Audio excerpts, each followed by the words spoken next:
Welcome to my channel. I'm Elizabeth Liz Muschett, and today my fellow astrologer, friend, and colleague, Justin Crockett Elzie, is joining me. Hi, Justin. How you doing today? I'm doing great, Liz. I'm excited to talk about June. It's Yeah, going to be here an interesting month. it sure is. So the astrology forecast for June of 2025. And Justin's an archetypal and Jyotish astrologer, teacher, author, and Buddhist. And the best way to contact him is through his email, justin.elzie@gmail.com. And I'm an astrologer, author, intuitive, and numerologist, certified relationship astrologer, and dwarf planet graduate. And my website is alightpath.com. And we both enjoy hearing from you. And today, the sun, as we enter June, is in Gemini, an air element. It's about communication. Its ruling planet is Mercury. And the phrase is, I think. And it needs to communicate with and learn from others. And would you like to share the keywords and caution, please?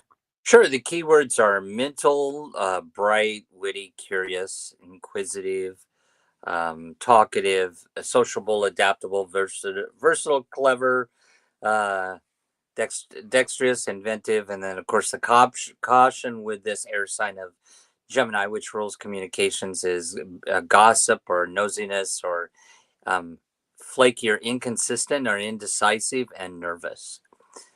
I might note because Jupiter has been in Gemini that if anybody has that's actually very good for writers and ideas, especially writing. And if anybody that's watching has, let's say Mars or Mercury in Gemini, especially those two, Mars or Mercury, or Moon, this is having Jupiter go over those aspects is really positive for writing.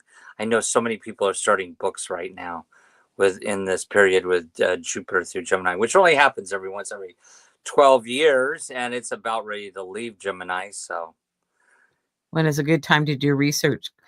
But then you have to make time to sort through all the research that you found because it's like you are going to find more than maybe you bargained for. yeah, well, and having all that Gemini energy or Jupiter go over a planet you have in Gemini, yeah, you're right. You're right. It brings sort of a restlessness or a scatteredness as well. It can be a little scattered with all the Gemini, but Jupiter's leaving it soon. So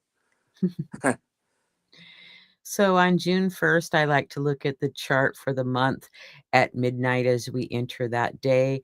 And we have the moon phase is a first quarter. So there's adjustments that need to take place. And the moon's in Leo at 19 degrees and it's conjunct that moon. So if you haven't been moving much or had a lot of activity in your life, there's probably going to be a lot more activity this month, and emotions possibly could be running high. And the ascendant if you were looking at a clock at 9 o'clock, is 25 degrees Capricorn in 52 minutes. And the midheaven is 25 degrees Scorpio in 2 minutes. Do you want to add anything, Justin? yeah, I think it's what's kind of jumped out to me about this chart that kicks off the month, and the importance of it is that Mars Moon conjunction in Leo. Um, and of course, because it's first quarter, of course, the moon's going to square the sun. But the fact that Mars is squaring the sun at the same time, I think it's something kind of could point to how the month may go. A lot of fiery communications, a lot of creative communications, right? Mars squaring the sun there in Gemini, Leo Gemini. It's a very creative aspect. It can be a challenge, but also very, very sparking creativity. So I think it's a good way to start off the month. And we have the moon out of bounds this month a few times. Out of bounds is when the declination exceeds 23 degrees, 27 minutes north or south. And then that planet doesn't act or is not in the bounds of the sun, so it acts on its own. And that will be from June 10th through the 14th and the 23rd through the 27th. You know, something about this, Liz, I know we always go really fast over this, but this kind of, you and I have talked about this before. When the moon is out of bounds, people are apt to act different. Not that moon.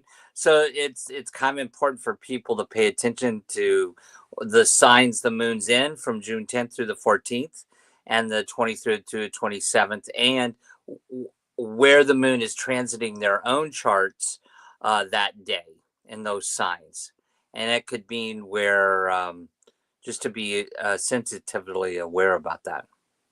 Well, and I can put up the signs in the future too. And it's generally when the moon's in Gemini, Cancer, and then when it's in uh, Sagittarius and Capricorn. So, Mm-hmm. but I'll look it up next time and put it at it because that would be really good. Thanks. Yeah. And then we have several planets moving signs this month. So on June 5th or 6th, we have Venus moving into Taurus. And Venus will be much happier in Taurus because that's one of the signs that she naturally rules. Do you want to say anything about Venus moving into Taurus? Well, a great time to focus on kind of watch your spending, maybe a little bit. Venus and Taurus likes to have nice things, and but it's a good time to beautify the space and yeah, work with your possessions and values. Don't go to the plant sale if you can't afford it. Yeah, exactly. You might buy too many or have a really good budget. And then on the 8th, we have Mercury moving into Cancer. So, um, communicating with our family and relatives and maybe more in a compassionate way, or even visiting our family and relatives that aren't too distant. Would you like to say anything? Yeah, well, these next two, we were talking about this before we came on the show. The Mercury moving into Cancer this month, and Jupiter moving into Cancer. Um, and then, of course, at the end of the month, the Sun moving into Cancer. I was saying we're going to definitely talk about this when we get to the slides, but there's going to be a lot coming up this month about children and families. Um, so yeah, I agree with you. Definitely time to focus on family, or what you see as family. Right, right. Because it doesn't have to be your blood family. It can just be your friends that you have adopted. Because I've adopted a whole bunch of friends to be my siblings and my aunts and all that. So, okay, then on the 17th, we have Mars moving into Virgo. So, organizing, um, what would you say? Yeah, it's a great time to plan. This is an aspect that's similar to something in Napoleon's chart.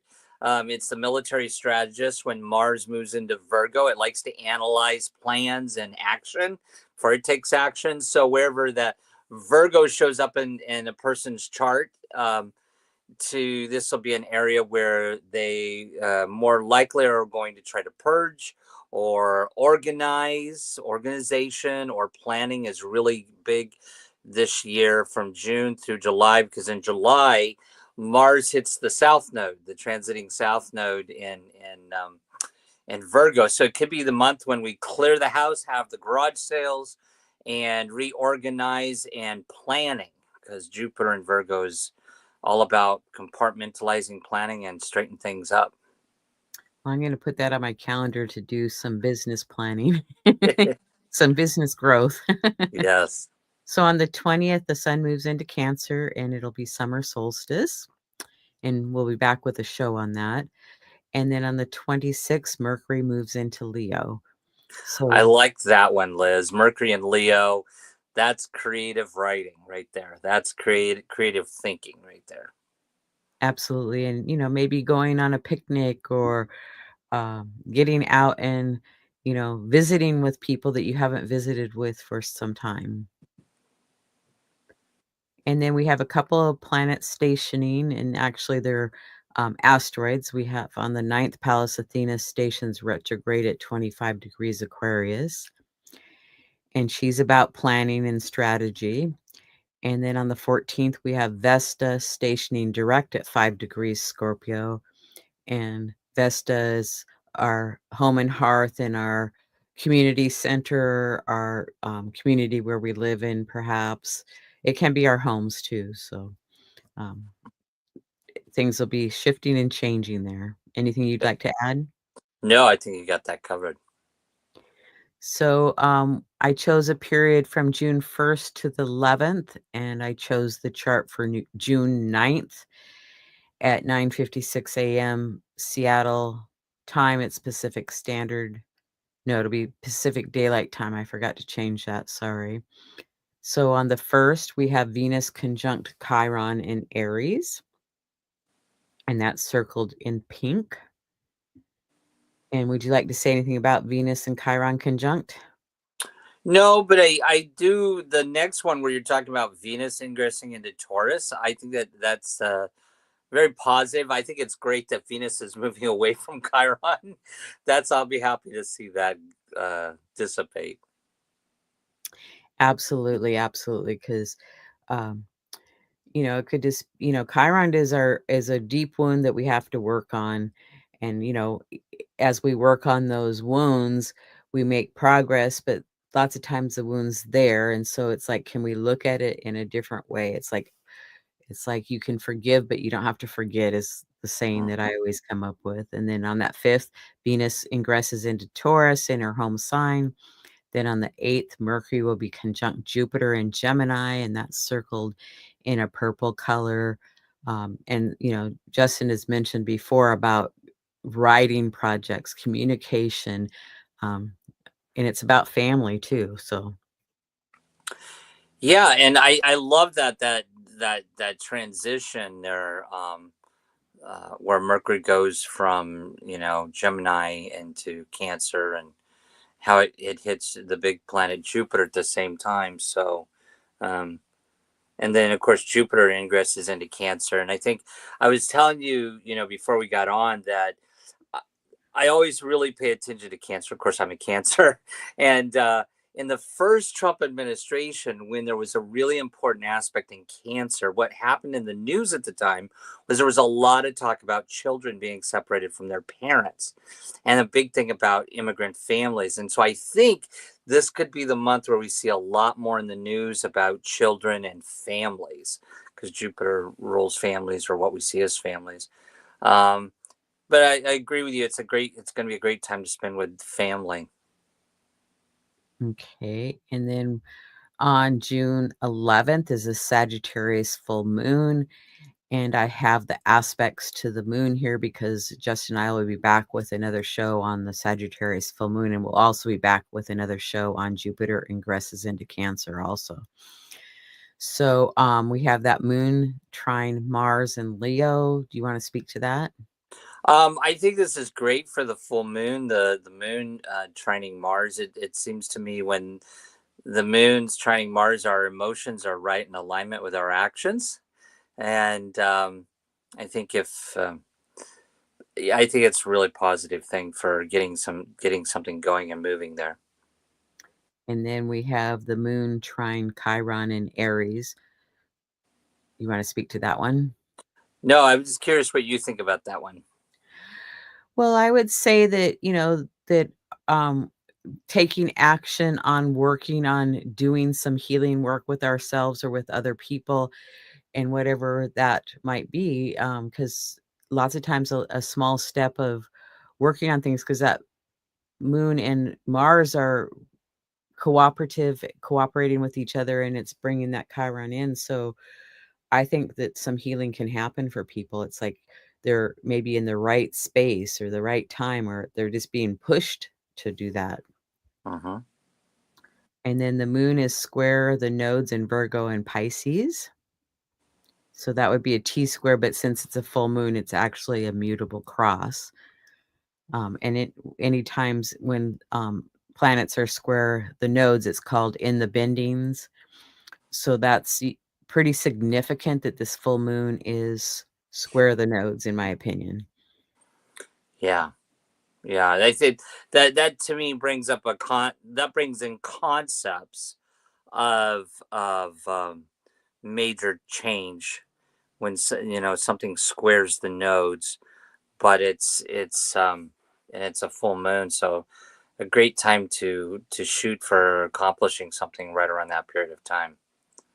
Well, and I always think of full moons as it's a time to start releasing.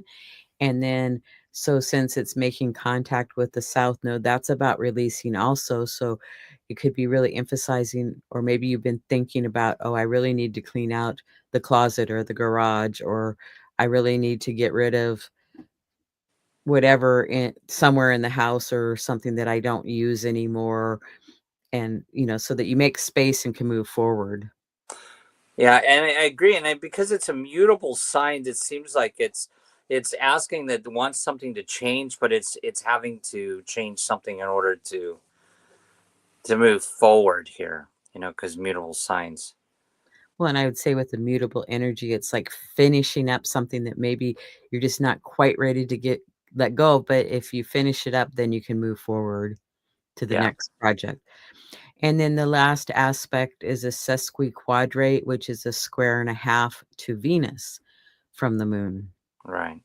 And back to that cross there, I say it's important if anybody's watching the show is to look at where that is in your own chart, um, and where the nodes are currently transiting your chart, and then of course where this cross shows up can really point to whatever house it sits in your own chart to where that energy is playing out, that mutable cross.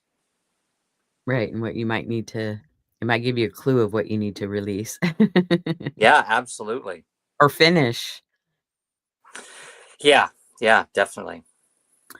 And then from June 11th through the 20th, on the 11th, we just spoke of the Sagittarius full moon. Then I think I'm going to read this one because there's so many similarities, and then we'll talk about it. On the 15th, we have Mars in Leo square Uranus in Taurus, Jupiter in Cancer square Saturn in Aries. Then on the 18th, Jupiter in Cancer square Neptune in Aries. Then on the 20th, we have the Mars ingress into Virgo and the summer solstice. So it's really interesting, these squares, and then we'll see when we go to the next slide how they kind of roll in even more. But you can speak to whatever you'd like. Wow, so much to talk about here. I mean, is some really archetypal themes, or Mars. When Mars squares Uranus, that is a dynamic that brings risk and sudden change in events, and because it's a Leo Taurus square, I think wherever whatever house that's showing up for people to pay attention to money and resources, but it could be a good creative time to buy something. And then of course the Jupiter in Cancer squares Saturn, and it's squaring Neptune again. I think this to me is a more mundane effect. We're going to see it play out in the collective and the media with children and families. I think I've seen this happen before.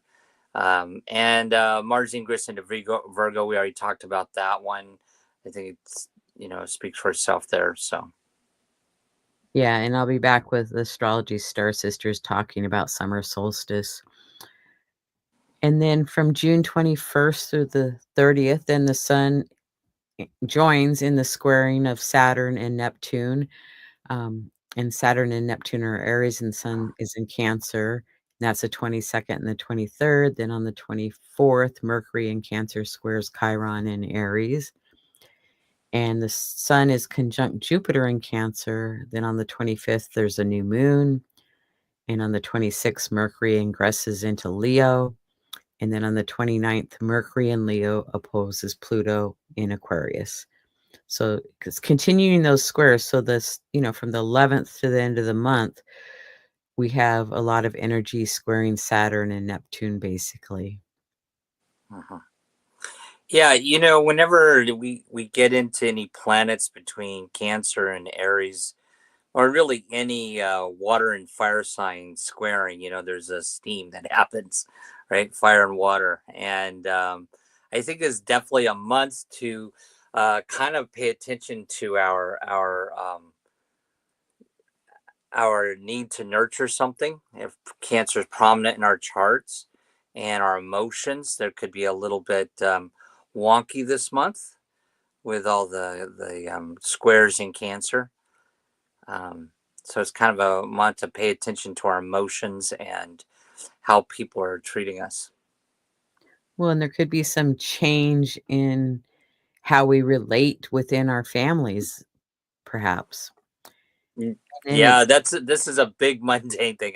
I swear to God, the first Trump administration, when they were pulling kids from parents, cancer was prominent and transits, and this is huge this time too. Something's going to happen, but it also can represent kind of how we're feeling or where our family's at, our personal family, whether it's at work or um, this could be the month when some changes happen in our families.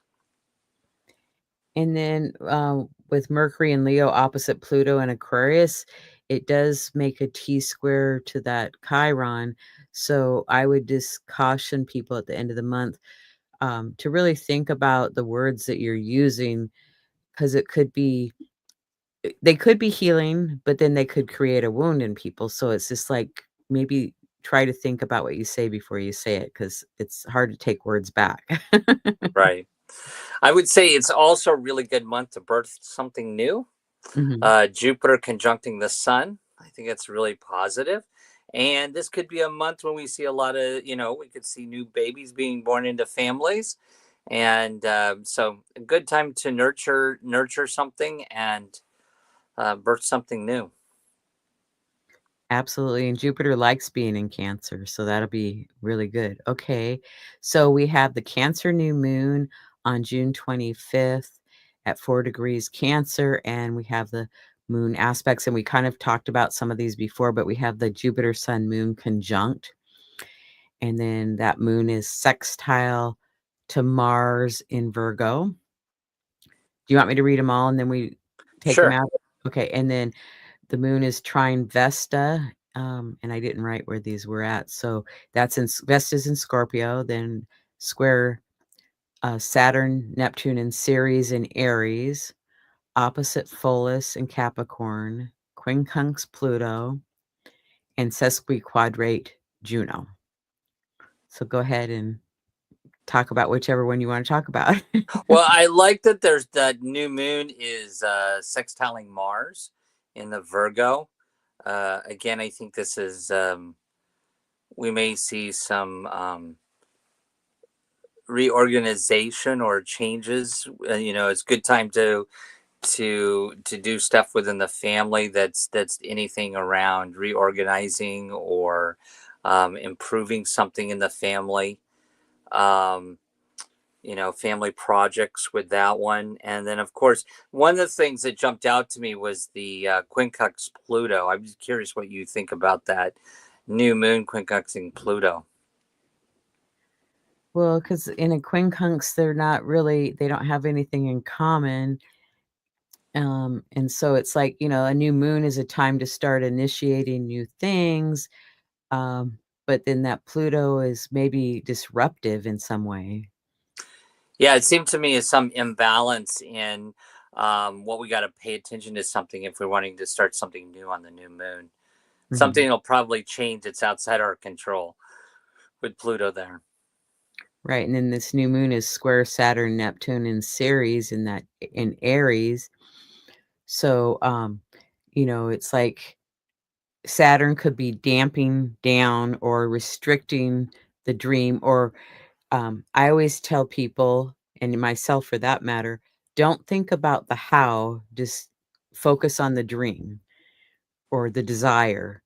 That's the vision with Neptune, because Saturn would be, how are you going to make it real? Well, sometimes it's like not the time to make it real. It's just like, okay, this is the desire and the dream, and then just let it magically happen. Right. Yeah, Um, and I agree. And because those are outer planets, I think it does show us that there's going to be some things that are outside our control that may change some things for our family or how our emotions are feeling at that time, and to just take care of ourselves. Absolutely. So is there any other ones that jump out at you that you'd like to talk about, or No, that's it for me. okay. Well, Justin, I want to thank you for joining me today. I want to thank our audience for joining live. and thank the people that come back and watch at a later time. We appreciate your support. And we're going to go here to Justin and I have newsletters, YouTube channels, and social media. We appreciate you subscribing and following us. There's a lot of other shows that I host, so lots to choose from, and come back and watch some other ones, please. And Justin, I'm going to let him tell you about his. Yeah, the best way to catch me is on the YouTube, my YouTube channel, YouTube at Astrological Yogi. And it's because I also do a lot of Jyotish astrology. And the best way to get a hold of me is through my email at justin.elzie@gmail.com. Thank you. And then Justin and I will be on Talk Cosmos talking about the Gemini new moon. And I think this is supposed to be, I have the wrong advertisement for here. So it's going to be the Cancer new moon, and it'll be June. It's going to be earlier this month, June 15th, I think, on Father's Day, that will be. Yep, it sure is. Yep. Sorry about that. Okay. And Justin and I are both consulting astrologers. So if you're needing a consult, you can reach out and contact us. And thanks again, Justin. And we're going to say goodbye here and see y'all next time. Bye. Thanks, Liz.